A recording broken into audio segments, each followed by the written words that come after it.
Datang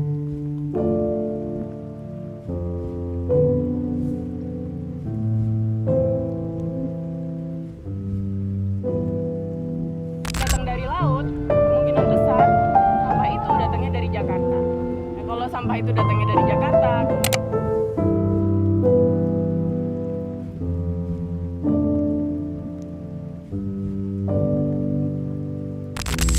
fenomena sampah kiriman yang terjadi hampir setiap tahun ini mencapai Indonesia, negeri yang diberkati keindahan, dari hutan yang menjadi paru-paru, laut yang menjadi nadi, hingga tanah yang menumbuhkan kehidupan.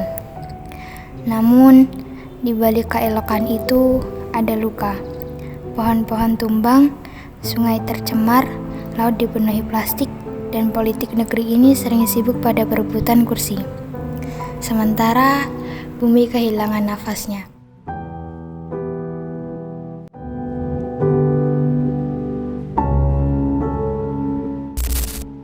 Di tengah hiruk-pikuk kepentingan, lahir mereka yang disebut ekopreneur, wirausahawan yang menolak tunduk pada logika rakus.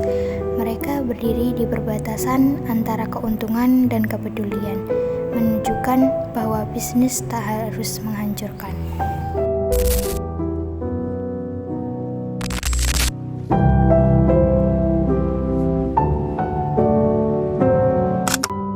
Dari Surakarta, ada Danar Hadi. Menjaga batik bukan sekedar busana, tapi identitas. Dengan tangan-tangan yang setia pada tradisi, mereka membuktikan bahwa warisan bisa hidup selaras dengan bumi. Di tengah gempuran modernitas, mereka memilih jalan lestari.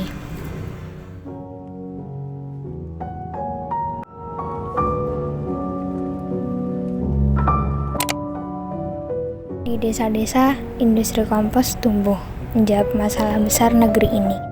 Sampah.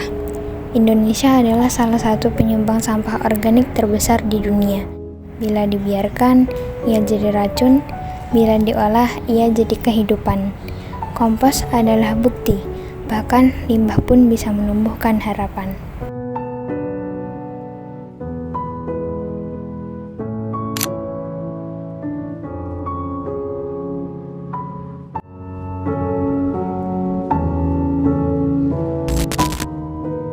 Tapi kenyataan pahit tak bisa kita tutup mata.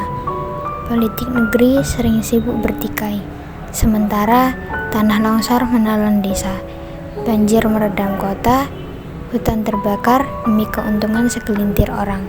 Indonesia seakan indah di luar, tapi rapuh di dalam.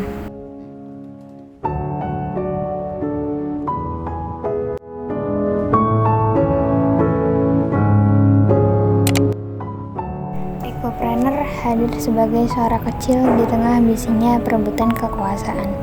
Suara yang berkata, kita bisa berbisnis tanpa membunuh bumi, kita bisa maju tanpa merusak tanah air.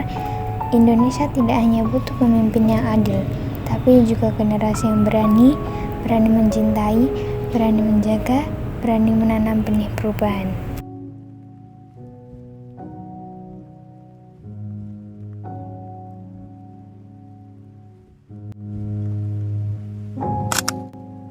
Jadi, apakah kita hanya akan mengisi negeri ini saat hancur, atau mulai merawatnya sekarang saat masih ada yang bisa diselamatkan? Sekian dan terima kasih.